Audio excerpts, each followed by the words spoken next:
is Diane Thomas, and Mady is my aunt, and I love her very dearly. I first heard of the Mady Harris case when Janet Morris said she'd received a call from a social worker at one of the hospitals in LA, and that she was concerned about the care that Mady had been receiving at home from her foster daughter. She moved in, her boyfriend, then her son was there. He moved in, his friends, his lovers or whatever. There were 8 or 9 people living there. They wouldn't let us in most of the time. And there were times I just stood there until they did. When I went there, she was like, you know, all folded over, like so. I found her in her bedroom, sitting nude. She wasn't eating very well. And I asked her, I said, well, are you cold? And her eyes were like gigantic. And I said, well, hey, Mady, what's the matter? There were bugs, roaches. She had rats. The foster daughter had been using Mady's Social Security check for her own purposes. She wasn't paying taxes on the house. We had to just throw things away. It couldn't be cleaned. Another occasion, she had 3 stitches above her eye. It was horrible. It was January the 3rd. She said, oh, baby, she said, they've been all up in here on me. Oh, they worked me over. Now, when I touched Aunt Mady, I say, Aunt Mady was screaming. Aunt Mady never did that. Come on, I say, you see? I say, this is what you call abuse. So I called 911. Within a week, we got the temporary conservatorship. Dominique was there. At the hearing on the temporary conservatorship, the foster daughter, Mona, came and opposed. She would assure me that, Diane, it's gonna be okay. Diane, you don't have to worry. I felt comfort. At the trial, Mady's entire family came and supported her. It's difficult when you see your family member there, and it's not just with my family member, it can be with yours, anybody. The judge eventually granted the conservatorship to Diane and to Mady's sister, Leona. The next day, we were able to get Mady on a plane to Louisiana to live with her sister. She's doing a lot better now. I really love my aunt, and I thank Dominique. God knows I thank her for helping me every step of the way. Bet Tzedek was there for me, all the way, 100%. At Bet Tzedek, every year we help more than 12,000 low-income seniors and families in Los Angeles County with direct legal assistance. The Family Caregiver Project is a really important part of our elder law unit. It has grown from really a staff of a couple people directly serving families to one that's a model now nationally. In the Family Caregiver Project, there's 4 attorneys, 2 paralegals, and a social worker. And we cover the areas of conservatorships, public benefits, estate planning, and elder abuse intervention and prevention. Conservatorships are court-ordered that give somebody the right to have the care, custody, and control of another person. It's expanded in the last few years to include the first self-help center at LA County courthouses for families dealing with caregiver issues. Court clinics are an innovative program we offer at the Family Caregiver Project to people who can represent themselves. They would keep having to come back time after time. They're invited to go to the self-help clinic. All there's left for us to do is approve their request because everything is in order. We are seeing over 1,000 clients on an annualized basis at the clinic. Upwards of 1,400 conservatorships are filed in the court every year. As much as 2/3 of those cases are being prepared by Bet Tzedek. It makes a world of difference when they're able to take care of their family member legally.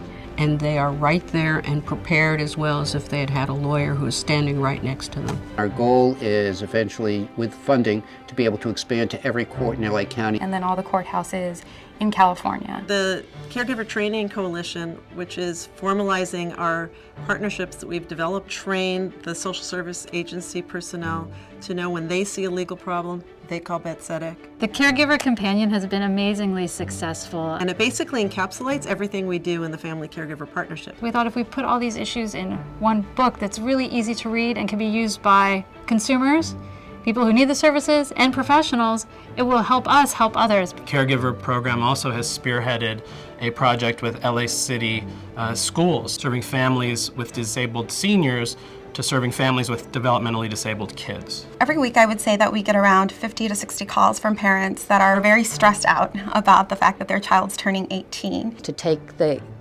conservatorship project directly to the schools for the developmentally disabled enables people to access our services. The power of Bet Tzedek to go into the schools gives the parents the power and the dignity to know that they're going to survive. And there's absolutely no reason it can't be duplicated nationwide. Bet Tzedek is the only legal aid in Los Angeles that offers these conservatorship services. There's now a vast chain of attorneys interested in some of our work across the country and even throughout the world. Caregiver Training Coalition and the courthouse self-help clinics from the Caregiver Project also can be replicated across the country. The whole purpose of the Family Caregiver Project is to help caregivers care for their loved ones at home.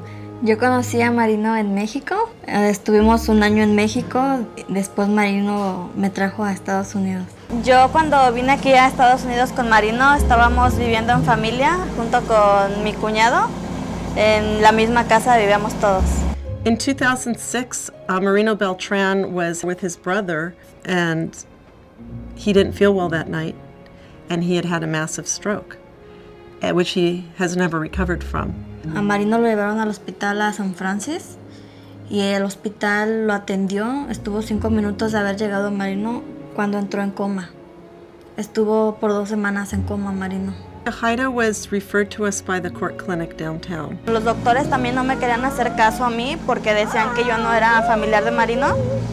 Yo tuve que ir a la corte a pedirle un papel al juez donde me diera los derechos de Marino para yo poderme mover con los doctores y por las cosas de él. Y ya fue cuando yo conocí a Janet.